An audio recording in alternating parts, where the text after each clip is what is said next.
नमस्कार, एक बार फिर से आप सभी का बहुत-बहुत स्वागत है हमारे यूट्यूब चैनल पे। आज फिर से मैं आप सभी के लिए सोशल साइंस, सामाजिक विज्ञान क्लास 9th है और चैप्टर 2 है।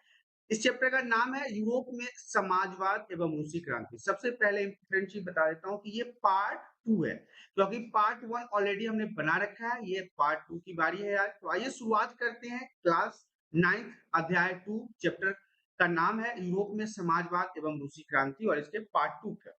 तो सबसे पहला जो हमारा इम्पोर्टेंट पॉइंट है, ये बताने से पहले मैं आप सभी को बता दूं कि लास्ट पार्ट 1 में हमने क्या-क्या डिस्कशन किया था। तो हमने बात किया था सामाजिक परिवर्तन के युग के बारे में, उदारवादी किसे कहते हैं और उदारवादियों के विचारधारा के बारे में, रूढ़िवादी के बारे में बात किया और इनके विचारधारा के बारे में, परिवर्तनवादी लोग जो थे और इनके जो चाहत थी, कैसे ये परिवर्तन चाहते थे, इनके बारे में भी बात किया था। समाजवादी विचारधारा के बारे में भी बात किया था और समाजवादियों का मुख्य विचार के बारे में भी समझाया था। औद्योगिक समाज और समाज में जो परिवर्तन हो रहा था, इसके बारे में भी हमने बात किया था। यूरोप में समाजवाद का आना, कैसे यूरोप में समाजवाद आया, इन सभी चीज़ों के बारे में पार्ट 1 के वीडियोज़ में हमने काफ़ी अच्छे से चर्चा कर रखा है। समाजवाद के लिए समर्थन इन्हें कहाँ-कहाँ से प्राप्त हुआ, कौन-कौन से लोग समाजवाद को समर्थन दे रहे थे, इन सभी चीज़ों के बारे में भी बात कर लिया था। और फिर रूसी क्रांति और रूसी साम्राज्य जो 1914 के समय में जो जार निकोलस का शासन था, इसके बारे में भी हमने गहन चिंतन और चैप्टर के बारे में बात किया था। तो ये हमारा पार्ट 1 का था। ये हमारे पार्ट 1 यहीं पे समाप्त हो गया था। अब हम आज आपको पार्ट 2 के इम्पोर्टेंट पॉइंट्स के बारे में बताएँगे। तो आइए शुरुआत करते हैं पार्ट 2 में सबसे पहला इम्पोर्टेंट पॉइंट जो है, वो कहता है रूसी समाज की अर्थव्यवस्था। अर्थव्यवस्था का मतलब होता है इकोनॉमिक सिस्टम। जो रूस के अंदर इकोनॉमी थी उसके बारे में बात करेंगे। तो देखिए 20वीं सदी की शुरुआत में स्टार्टिंग समय में ही रूस की लगभग 85% जनता क्या थी? खेती पर निर्भर थी। यहाँ पे लोग किसान हुआ करते थे। कि कितने लोग? 85% एक मतलब 100 में से 85 लोग जो थे वो रूस में सिर्फ और सिर्फ खेती पे ही निर्भर करते थे। कब? 20वीं शताब्दी में। कारखाने, उद्योगपतियों की निजी संपत्ति थी। जितने भी फैक्ट्रियाँ थी, जितने भी कारखाने थे, जितने भी मशीनें थी, वहाँ पे निजी रूप से थे मतलब पर्सनल किसी न किसी इंसान के थे। जहाँ पर काम की दशाएँ बेहद खराब थी। ये जो फैक्ट्रियों के मालिक थे, उद्योगपति थे, ये मजदूरों से बहुत देर तक काम करवाते थे और सही उनको मजदूरी नहीं देते थे। यहाँ के किसान समय-समय पर भारी जमीन अपने मतलब कम्यून मीर को सौंप देते थे। जब वो कर्ज में आ जाते थे या फिर खेती नहीं कर पाते थे, तो वो बड़े-बड़े किसान को जमीन दे देते थे, जिनको मीर के नाम से जाना जाता है। और फिर कम्यून परिवार की ज़रूरतों के हिसाब से किसानों को ज़मीन बाँटा जाता था और फिर ये जो मीर हुआ करते थे, ये फिर किसानों को उनकी ज़रूरत के हिसाब से वापस ज़मीन दे दिया करते थे। रूस में एक क्या था निरंकुश राजशाही था मतलब वहाँ का जो राजा था वो निरंकुश था। 1904 में ज़रूरी चीज़ों की कीमतें इतनी ज़्यादा वहाँ पे बढ़ गई, कहाँ पे? रूस में। जो डेली यूज़ की चीज़ थी जैसे कि दूध हो गया, चाय हो गया, ब्रेड हो गया, इन सभी चीज़ों का कीमत ना बहुत ज़्यादा बढ़ गया था और आकाश छूने लगा था। तो फिर क्या हुआ? मज़दूर संगठन भी बनने लगे, मज़दूरों ने अपना-अपना संगठन बना लिया, अपना-अपना ग्रुप बना लिया। ये सारी चीज़ें हमने ऑलरेडी पार्ट 1 में भी डिस्कस किया था। मज़दूरों की स्थिति में सुधार की माँग करने लगे। जब मज़दूर का स्थिति खराब होने लगा, तो वो खुद ही अपना-अपना ग्रुप बनाने लगे। बड़े-बड़े ग्रुप बना के और फिर धरना देने लगे, प्रदर्शन करने लगे और बोलने लगे कि हमें अधिक से अधिक पैसा चाहिए। मतलब कि जो उनकी मज़दूरी थी, उसके हिसाब से कम उनको पैसा मिलना चाहिए। तो ये रूसी समाज की उस समय की अर्थव्यवस्था थी। कब की? 20वीं सदी की शुरुआत। आगे की स्लाइड में हम देखते हैं रूस में समाजवाद। रूस में समाजवाद कैसे आया? तो 1914 से पहले रूस के सभी राजनीतिक पार्टियां गैर कानूनी थी। यहाँ पे ध्यान दीजिएगा 1914 जब हम बात कर रहे थे पहले पार्ट में रूसी साम्राज्य क्या था 1914 तक यहाँ पे जार निकोलस का शासन था और यहाँ पे हम आपको क्या बता रहे हैं कि 1914 से पहले रूस में जितनी भी राजनीतिक पार्टियां थी वो गैर कानूनी थी मतलब कानून का मान्यता उसको नहीं था। इसका क्या मतलब है? जार निकोलस द्वितीय अपना शासन चलाता था, वो किसी भी राजनीतिक पार्टी को नहीं मानता था।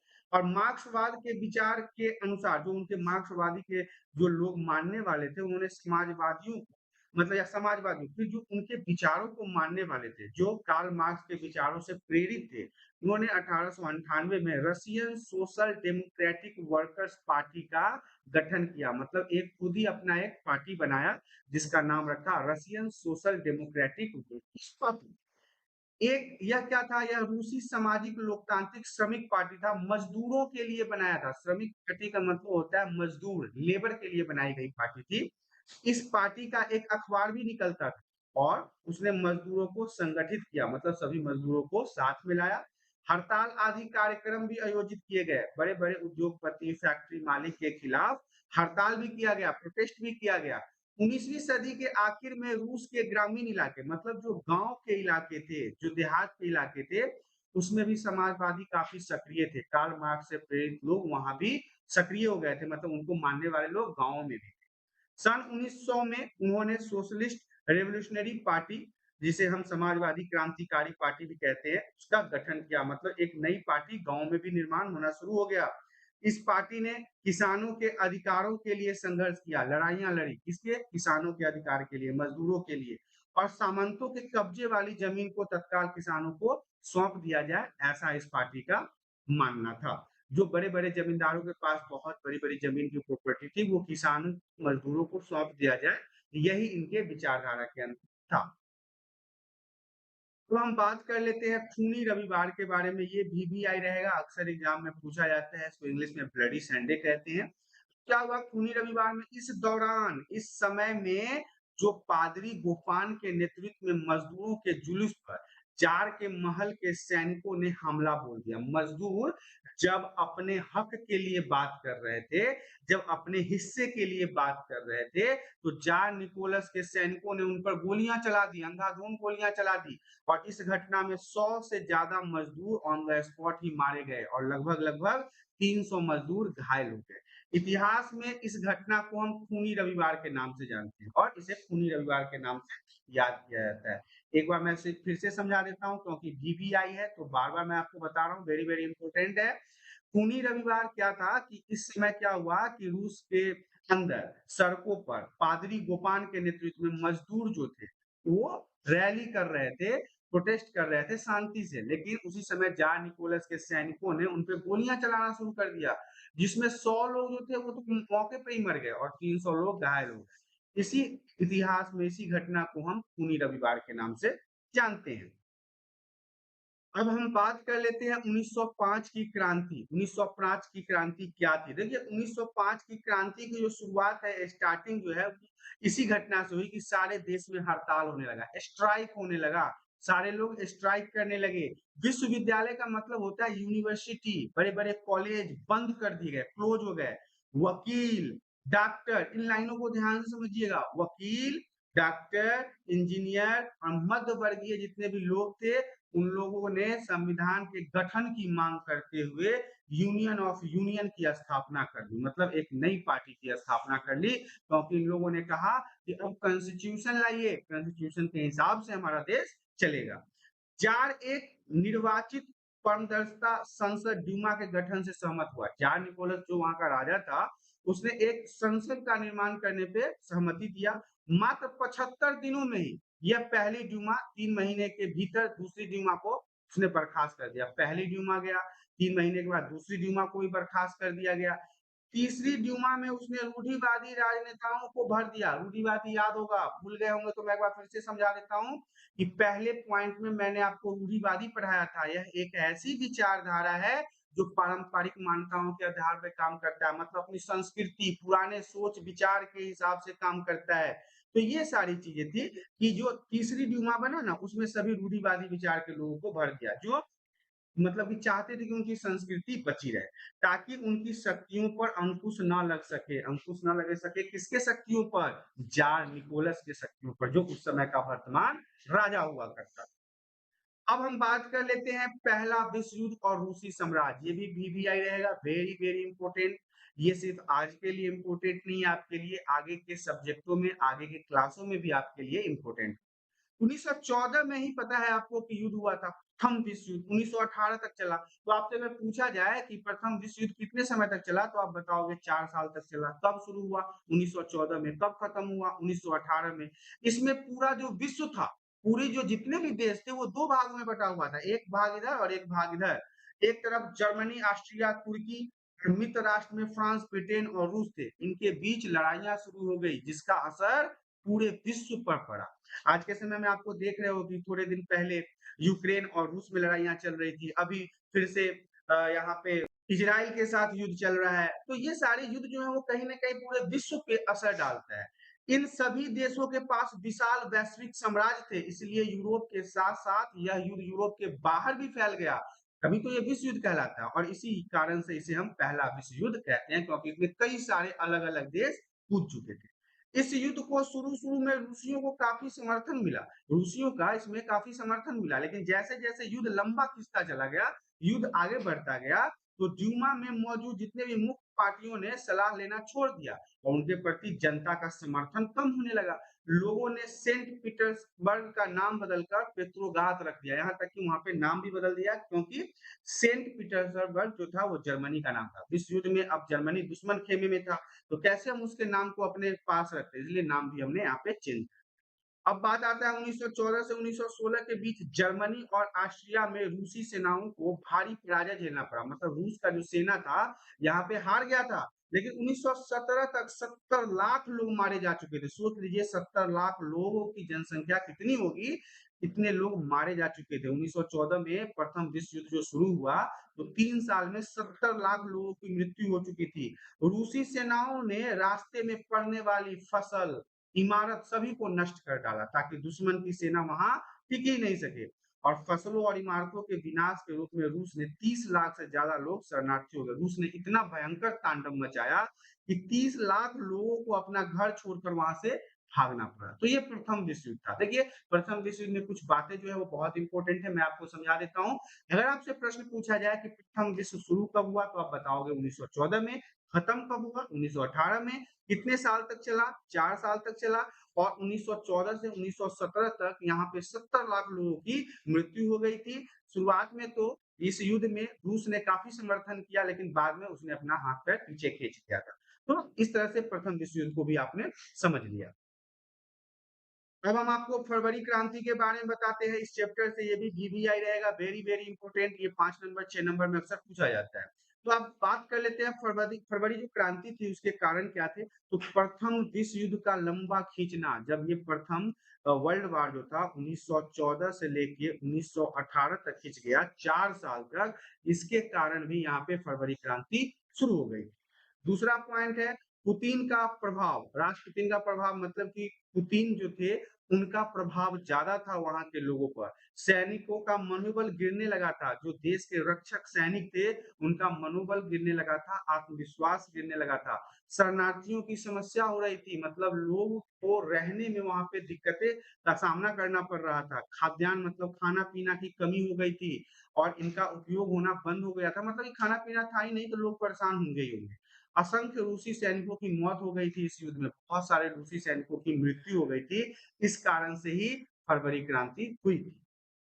अब हम बात कर लेते हैं फरवरी क्रांति की घटनाएं। क्या-क्या घटनाएं हुई, तो देखिए 22 फरवरी, फरवरी महीना में हुआ था, इसलिए इसे हम फरवरी क्रांति कहते हैं।